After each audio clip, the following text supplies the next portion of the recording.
Bonjour tout le monde, alors aujourd'hui je vous retrouve pour vous parler de La princesse au visage de nuit qui a été écrit par David Braille, je sais pas, qui a été écrit par ce mec là, voilà.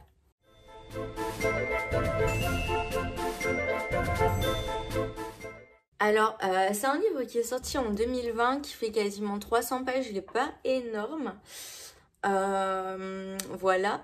Alors pour la petite histoire, alors en fait on va suivre Hugo qui vit à Paris et qui va devoir retourner dans son village natal parce que ses parents sont décédés.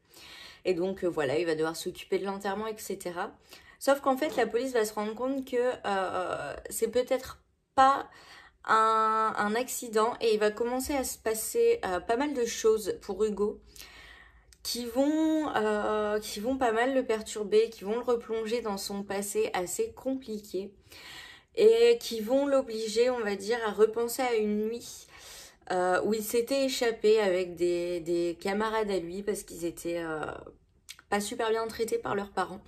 Et donc voilà, il s'était échappé pour retrouver la princesse au visage de nuit, pardon, qui était une légende dans le village qui circulait. Donc quand on trouvait la princesse, en fait elle nous emmenait et elle nous faisait oublier tous nos problèmes, etc. Enfin bref. Et en fait pendant cette nuit-là, donc il était parti avec deux de ses amis qui n'ont jamais été retrouvés. Il n'y a que lui qui avait été retrouvé et il n'a plus aucun souvenir de cette nuit-là. Et en fait, il y a des choses qui vont commencer petit à petit à lui rappeler la princesse au visage de nuit, donc notamment des symboles qu'il va retrouver sur la porte de la maison de ses parents, etc. Et donc, il va devoir essayer de retrouver ses souvenirs par rapport à cette nuit, pour essayer de comprendre ce qui a pu arriver à ses parents, pour essayer de comprendre ce qui est en train d'arriver dans le village. Et donc voilà un petit peu pour l'histoire, donc c'est assez intriguant. En plus c'est un livre donc qui a eu le prix des Imaginales 2021, donc c'est pas mal du tout, hein, c'est pas dégueulasse. Ça veut dire que c'est un livre plutôt chouette. Et c'est d'ailleurs un peu ce que j'en ai pensé aussi, hein. À mon avis, ce livre mérite quand même vachement le prix qu'il a obtenu. Alors pour ce qui est des personnages, ils sont vraiment top. Donc déjà on a le personnage principal, Hugo, qui est super intriguant avec sa perte de mémoire, tout ce qui tourne autour de son passé, on sait pas trop, voilà, ça reste assez flou jusqu'à ce qu'on déterre un petit peu les éléments du passé, donc j'ai trouvé ça vraiment cool. En plus il a un groupe d'amis donc qui s'est fait sur Paris qui sont un peu comme lui en fait, qui sont un peu des gueules cassées, hein, qui ont pas eu une vie facile, qui essayent de s'en sortir comme ils peuvent, qui sont des gens un peu paumés, qui se sont groupés pour être paumés ensemble. Et ses amis, ils sont, franchement, ils sont sympas aussi. Je me suis vite attachée à eux en fait. Je les ai beaucoup aimés. Donc ouais, franchement, les personnages, ils sont top, ils sont super bien construits.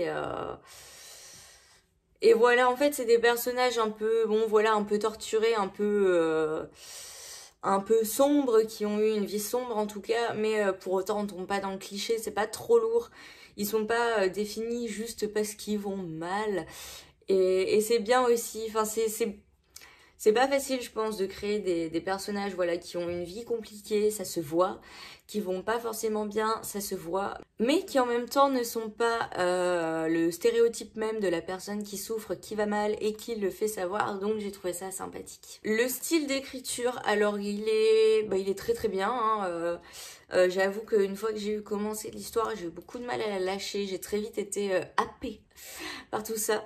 Donc ouais, le style d'écriture est franchement pas mal. Il nous met vite dedans, il nous met vite dans l'ambiance. L'auteur sait comment créer un certain suspense d'un chapitre à l'autre et c'est réussi, hein, c'est clairement réussi parce que en fait à chaque fois je m'arrangeais pour pas terminer à la fin d'un chapitre parce que sinon je repartais sur un chapitre après et je ne m'arrêtais pas dans ma lecture et donc généralement je m'arrêtais en plein milieu d'un chapitre pour pas avoir ce gros suspense de fin de chapitre. J'ai essayé de trouver des petites méthodes pour dormir la nuit.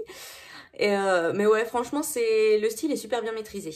Et l'intrigue, j'ai adoré.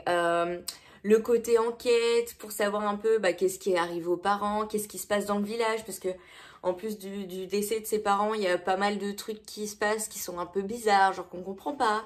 Donc qu'est-ce qui peut se passer, tout ce mystère autour de la princesse au visage de nuit, autour des habitants du village, c'est quoi ce délire, est-ce qu'elle existe vraiment cette princesse ou est-ce que c'est une espèce d'hallucination collective et tout le monde est dingue, enfin voilà tout ce travail d'enquête autour de ces questions-là, j'ai beaucoup aimé, j'ai vraiment adoré. Puis il y a ce côté à la recherche des souvenirs d'Hugo, donc les souvenirs qui reviennent par bribes petit à petit, des personnages qui l'aident à retrouver ses souvenirs, etc. J'ai adoré le côté à la recherche de la vérité qu'il y a dans ce livre-là. Et j'ai été complètement soufflée par la fin, mais soufflée par la fin. Je m'attendais vraiment pas à ça. C'est-à-dire que j'avais émis tout un tas d'hypothèses, hein, forcément au fil de ma lecture. Voilà, j'ai eu pas mal d'hypothèses. Je me suis créé des pistes dans ma tête en me disant mais c'est peut-être ça. Mais en fait non, absolument pas. C'était pas ça du tout. Et ouais, non, je m'attendais pas à la fin en fait. Je pense que même en réfléchissant beaucoup, j'aurais pas réussi à trouver. Et franchement, c'est mais top. L'explication qu'on nous donne à la fin, elle est juste top. C'est un peu dur aussi, parce que voilà, il y a des conclusions qui sont faites. Mais ouais, franchement, j'ai trouvé ça tip top. Donc ouais, l'intrigue, géniale. Donc ce livre, je lui ai mis 5 étoiles sur 5 parce que j'ai vraiment adoré, j'ai accroché, j'ai kiffé. Il était génial. Il était vraiment génial. Si vous aimez un peu tout ce qui est science-fiction, un peu fantastique, avec des trucs un peu surnaturels, allez-y, si l'histoire vous intéresse, si vous aviez envie de comprendre ce qui est arrivé à Hugo et à ses parents, lisez-le, vraiment il est pas mal.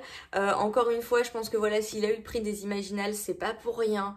C'est un roman vraiment vraiment top, donc je vous le conseille, Après, ça tourne un peu, pas exclusivement, c'est pas du tout le thème central du livre, mais ça tourne quand même un peu autour de la maltraitance des enfants,